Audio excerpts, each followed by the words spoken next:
J'aimerais que tu sois dans ma tête, pour comprendre, ressentir mes émotions, quand moi je comprends plus rien. Souffrir à ma place quand j'en peux plus. Je sais que je suis pas le meilleur, parce que je suis pas aussi solide, je suis pas aussi courageux. J'ai besoin de réconfort en permanence, d'être cajolé comme un chaton. J'arrive plus à le supporter. Je crois que tu te rends pas compte ce que c'est, que d'avoir ce vide sous les pieds. Toi, t'as une belle famille, des parents bien vivants. Tu dors tranquillement, toi, t'es robuste, t'es bien sûr de toi. Tu mets personne mal à l'aise quand on te demande « Ils font quoi tes parents ?» et que tu sais pas quoi répondre. Et quand je vois quelqu'un se plaindre de son père ou passer des heures au téléphone avec sa mère et raccrocher en soupirant, j'aimerais que tu comprennes ça. Dans un monde où la question de la mort est souvent taboue, où vivre un deuil signifie encore être jugé, provoquer de la gêne, de l'incompréhension, quand ce n'est pas de la pitié, la grande question est celle-ci.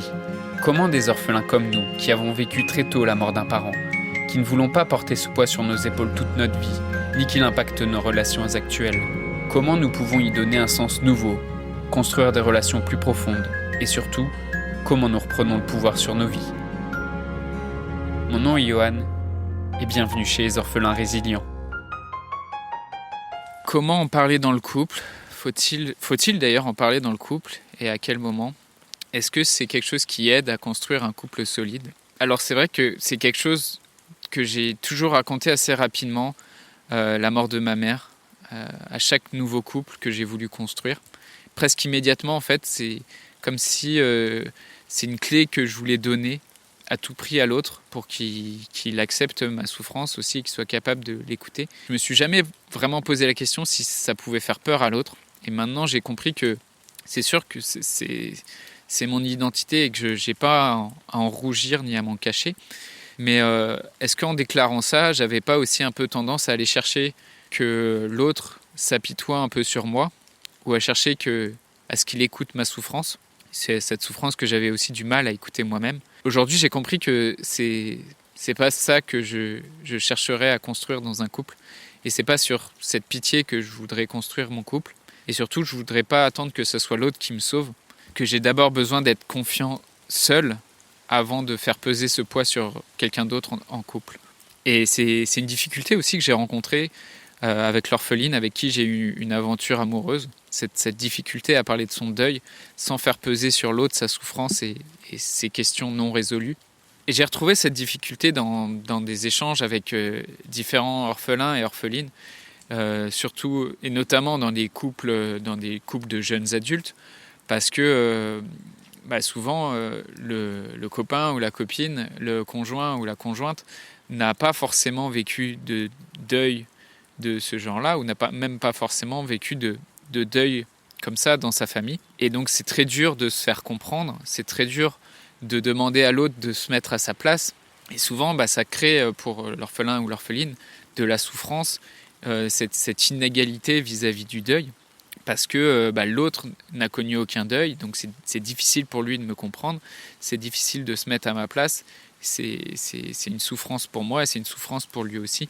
Si c'est des questions que tu te poses aujourd'hui, je voudrais te demander en quoi c'est quelque chose d'important pour toi que ton mec ou que ta copine te comprenne. Est-ce que toi, tu es capable seul de te comprendre et de comprendre ce qui se joue en toi dans ce deuil et dans cette mort ? Est-ce que tu n'attends pas de lui ou d'elle qui comprennent quelque chose que tu ne comprends pas toi-même ? Et comment tu pourrais sinon lui expliquer ce que tu ressens ? Comment tu pourrais faire pour avancer malgré cette incompréhension ?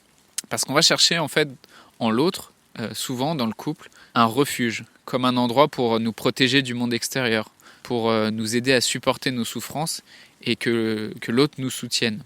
Mais quand on fait ça, malheureusement, on déclare que ça ne marchera pas.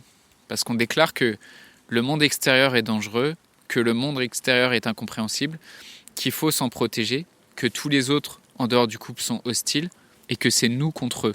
Et que seul le couple doit être ce lieu de vérité absolue et de compréhension totale. Sauf que si le monde extérieur est hostile, est-ce que l'autre, dans le couple, a le pouvoir de nous protéger de ce monde hostile ? C'est espérer de lui un pouvoir immense, celui de nous sauver, celui de répondre à nos peurs existentielles. Alors, est-ce que ça veut dire qu'il ne faut pas partager, qu'il n'y a rien à partager ? Non, mais on ne peut pas miser autant sur les épaules de l'autre. On ne peut pas faire peser tout ce poids sur les épaules de l'autre. Et je sais que c'est quelque chose qui est difficile à entendre parce que le couple, dans l'imaginaire collectif, dans les contes, dans les films hollywoodiens, c'est ce refuge, cet endroit qui nous sauve des flammes et qui est unique et qui est transcendant.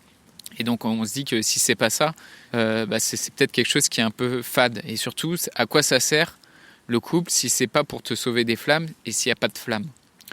Tant que tu as besoin de l'autre, tu le pirates en quelque sorte. Et Hollywood, c'est sympa, c'est une farce parce que ça te maintient l'espoir qu'il y a quelque chose à l'extérieur de toi qui peut te compléter et tu peux le chercher, tu peux toujours chercher à le chercher, mais tu vas jamais le trouver et tu vas toujours chercher à trouver quelque chose de parfait. Et même quand tu as failli le trouver, quand tu as l'impression de le trouver, ça marche pas et on te l'enlève parce que de toute façon, un jour, il y a quelqu'un qui va mourir. Donc on voit bien que cette définition de l'amour, elle peut pas fonctionner parce qu'elle est basée sur ce manque.